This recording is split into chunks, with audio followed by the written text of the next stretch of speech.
This is Open to Hope Radio, featuring Dr. Gloria Horsley and her daughter, Dr. Heidi Horsley, coming to you on behalf of the Open to Hope Foundation, dedicated to those who are looking for hope after loss. Now, here's Dr. Gloria. Welcome to the Open to Hope Show. I'm your host, Dr. Gloria Horsley, with my co-host, Dr. Heidi Horsley. Well, Heidi, hi there. I want to say good morning, but, for some people, they don't realize that we're bi-coastal, right? Well, yes, right, because, it's 3 hours earlier where you are. You're in California, and I'm here in New York. So for me, it's afternoon. For you, it's morning. Well, Heidi, we've got a great guest today, don't we?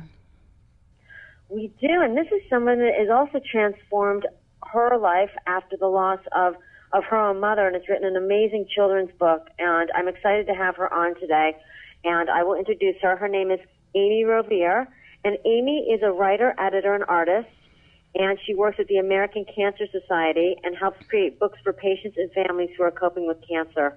When Amy was just 9 years old, she lost her mother to cancer. Her book, And Still They Bloom, was inspired by this loss and by her desire to help children going through a similar experience. Welcome to the show, Amy. Oh, thank you so much. It's my pleasure to be here. It's so great to have you on, Amy, and what a beautiful book, isn't it, Heidi? It's a fabulous book, and like I was telling my mom before the show, I love this book, Amy, because you talk about all the really significant parts for children about losing a loss, but you do it in a story form, which is so wonderful, and it's your own story. Well, it's not autobiographical, but it is a story that's based on my personal knowledge of loss. And I'm a mom now, and knowing the power that stories hold to children, I thought that really addressing a lot of these issues in story form is going to be a way that would be most palatable to children, and to also model for them that these are other children that have had loss, and to show that the children are not alone in coping with these intense feelings, and that there is hope. And by showing another family going through this experience, I hope to provide that kind of hope for other families that are struggling. Well, I think you, in and of yourself, and writing this book and your story is just the story of hope, because it shows what you've gone on to do. Talk a little bit about your mom and how old you were when she died. I was 9 years old when she passed away. My mother was diagnosed with lung cancer in the fall of 1982, and I think around September, and she passed away in February of 1983. So it was a very short period of time from when she was diagnosed to when she actually died. I was 9, and my brother was almost 13. And we had been living with my mother. My parents were separated, and so she was our primary caregiver at the time. Wow. And yeah, she was a smoker, and she had lung cancer. And what's her name? Judith. 9 years old and an older brother. And, you talk a little bit in the book, I loved it, about kids teasing or, blowing off the younger kid or, that kind of thing. That was very touching. My brother and I actually really came together after my mother passed away, in large part because of the other circumstances of our family that we really turned to each other to lean on. But, as most brothers and sisters, we did have a bit of a contentious relationship.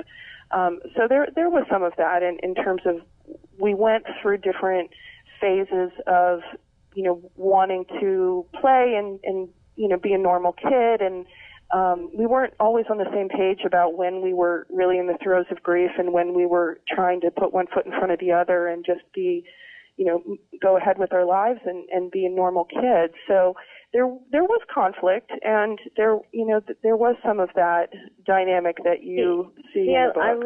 I love that you're saying that, Amy, because you hear about the fact that we're not always on the same page when you're talking about a spouse, a husband and a wife, but it's rare that people usually don't talk about the fact that sometimes siblings are not grieving the same way, and they may not be on the same page at the same time. I think the family dynamic changes so dramatically when a member of the family dies. And while, I think every person grieves that loss, I think each person does it in such an individual and unique way. And and I think all family members, whether they're siblings or spouses and grandparents, or every member of the family dynamic is going to be on their own journey of grief, and that's often going to conflict. I think it must be tremendously difficult for so many families because we each have to go through our own process, and that there is no prescribed timetable. And it's something that I think families have to learn how to support each other, even in those when they're in those very different places of coping. Well, one thing you do well in this book is to normalize what kids are going through, and I love when you talk about cliches. You said in the book, people are saying stuff like she's in a better place, at least she's at peace, and the kids are saying, wait a minute, there was no better place for my mom than here with us. This makes us mad when people say that. Absolutely. That was something that really resonated with me, or I'm sorry, I should say didn't resonate with me as a child, is that people's attempts at offering comfort really fell flat. And I understand now as an adult that, we all do the best we can and people mean well and try to say supportive things. But especially for kids, there's no comfort in that abstract idea of a better place, or that this idea of being at peace is, kids are so rooted in the immediacy of their experience that they're not able to stand back and say, well, from this perspective, you can look at it this way. I think it's too difficult for kids to get that perspective. And so in those moments when people are saying these things meaning well, it's actually can be very hurtful and alienating. I found that especially a lot of attempts to provide some type of comfort through religious messaging, for me personally, I found very alienating. I think one of the long-lasting impacts of experiencing loss at a young age is this sense of fragility of life and how easily things can change.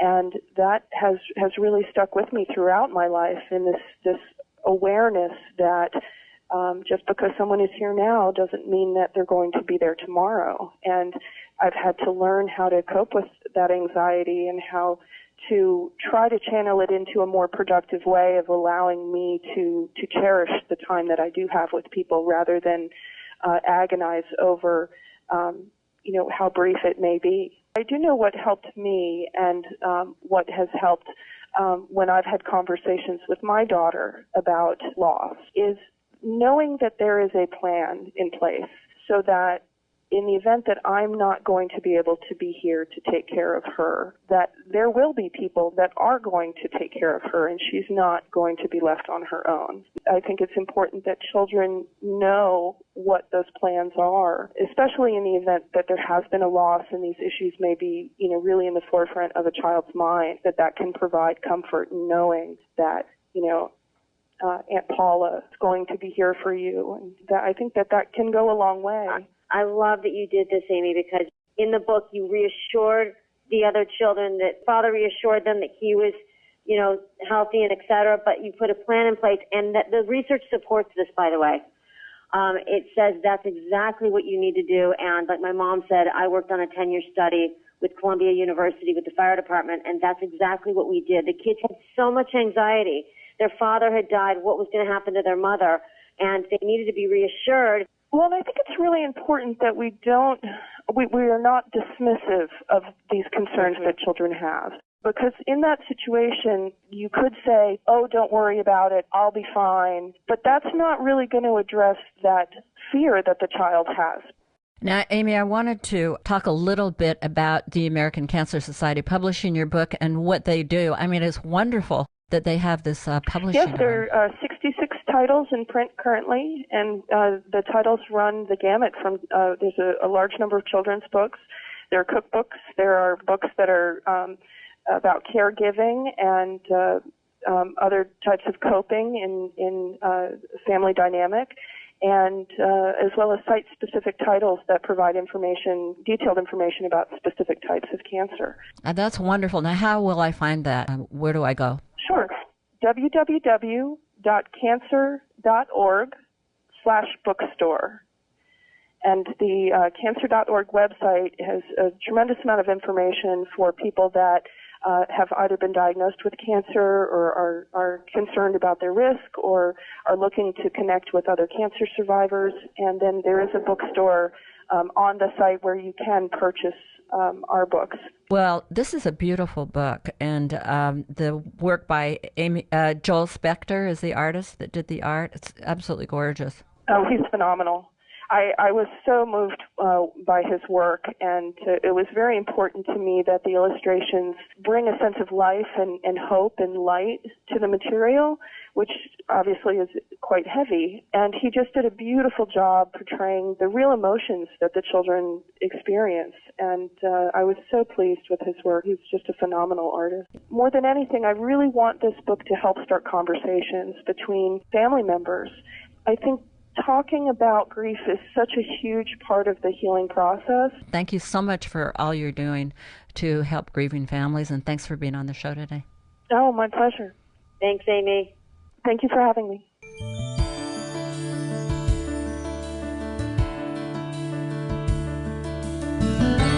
You've been listening to Open to Hope Radio, hosted by Drs. Gloria and Heidi Horsley.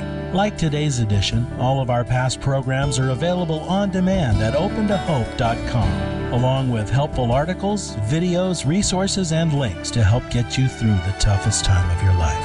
You can also follow us on Facebook and Twitter and sign up for our monthly newsletter. Again, that's opentohope.com. Check it out today. Remember, others have been where you are. They made it through, and you can too, as long as you're open to hope.